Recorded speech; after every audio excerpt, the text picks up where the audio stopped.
So, I wanted to do a quick video on tools for splitting, and I wanted to show exactly what makes a good splitting tool. So we have here a Ward's Master Quality. It was probably a felling axe. Science pointed that it was, but it's really worn down and hung on a decent handle. This is a first time trying this handle type, so still good. Actually, it's really good. Um, but the point that I wanted to make was like, what makes a good splitting axe split? So, splitting axe for a lot of people, um, everyone knows like what a splitting maul is. Everyone knows what an axe is. A lot of people use axes differently, and I guess in my use, I've kind of figured out um, the there's a good axe for something. Usually, what makes a maul is its shape.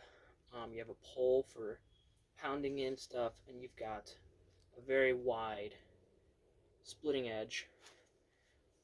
I tapered this out. This was a 45 bevel, pretty standard on your dollar store stuff. Um, I took a grinder to it, and I gave this so it was a really steep curve, and I took this and this part down so that this was a more taper.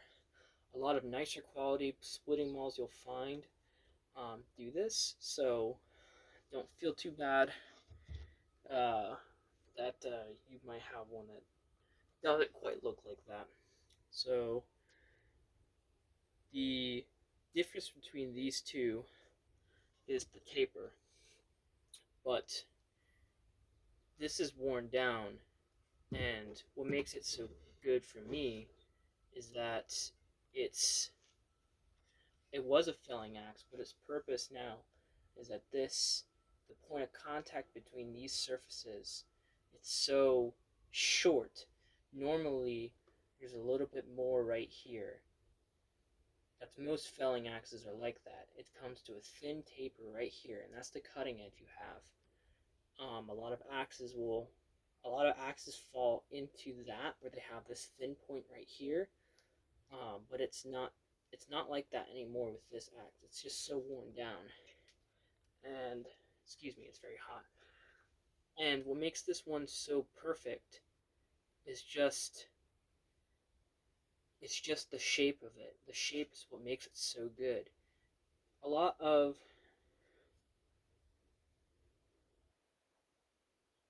Australian axes, sorry, something was outside. A lot of Australian axes follow this same design, where it's a giant wedge shape, and that makes it so good. What makes this one a decent splitting axe is similar purpose. This is a Michigan. Uh, Goodness, trying to remember the name. It's on here. Uh, uh, Bluebell, Belknap, Belknap or whatever. Similar thing. Um, it's more of a thin wedge than you would have on a uh, than you would have for splitting, but it still does it. Um, the point you can use that, like, there's a sort of fine balance you have when you have an axe that you're going to use. A lot of people think axe should be multi-purpose.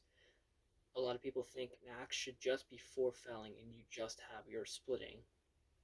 Um, I think I think the line I've figured out is it's good to have a little bit of everything. Like, if your axe wears down to a certain point, it still fells. Um, like, until you still have your sharpening line. But like, the reason that Ward's Master splits about as well as this splitting maul is the way the shape is, and that's perfect. I've found. Now you don't have to go take your axe like to the grinder and get that. You can make do with the two tool system. Specifically because a maul allows you to use it as a hammer for splitting wedges. Um, but if you're thinking of a guy that goes out into the woods and uses these things, you're going to become a little over encumbered. You're going to have a heavy pack, and you're not going to like it at all. But I think, you know, you gotta take it more to, um, if I had a choice between these two, I'd probably take my felling axe, even though I would have a harder time, and I'd probably take my splitting wedges with me. Or you can be smart, and a lot of people will take a club with them, a heavy hitting club, and that will probably do what you want for to act for this to act as your splitting wedge, because an axe is still an axe. Every axe is wedge shaped, but certain axes are made so that they have a thin taper. But to get to another point, people also use double bits. This double bit, this is unbranded, but it's really worn down. And what makes this an amazing splitting tool is just if you can look right here, look, that is such a thick taper. Um, Utterly pointless for felling, but it's the weight that matters for this axe. So that's another it's another thing to think about when you have when we live in the age of tools that we have now, where you can go find your vintage. Everything is worn down, so that just opens up a whole new area. Whereas back then, a lot of people just decided that, or figured out that you want something like this, um, that does a lot of your splitting needs, splitting big rounds, and having an axe that was probably a little bit further in for felling. You know, it's just as things have progressed, it's kind of the people have discovered new things, new ways. Um, People have done axe maul hybrids. That's something that I am very interested in trying. But that's a little bit of ways off.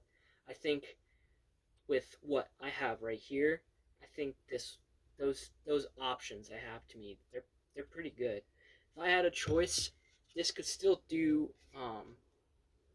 this can still chop pretty well, but it can also split pretty hard rounds. So I was testing it in my maple, and I was doing a really fantastic job. I had a huge knot, and it was splitting it right off of there. So I just wanted to, while I was in here, kind of show, give a good example of like if you're going out there and looking for an axe that splits, with the purpose of taking it out in the wilds. If you're a cordwood guy, you know, go for what go for what's worn down. Don't like you don't have to go brand new because the worn down stuff is already pretty cheap, so you're getting a good deal. It takes a bit more to restore, but at that point, when you restore something, you kind of learn more about it. The cheaper you go, the more options that are available to you. Is my take on it. That's always been my position. So there we go. Another sheath. That's it. That's when I end the video.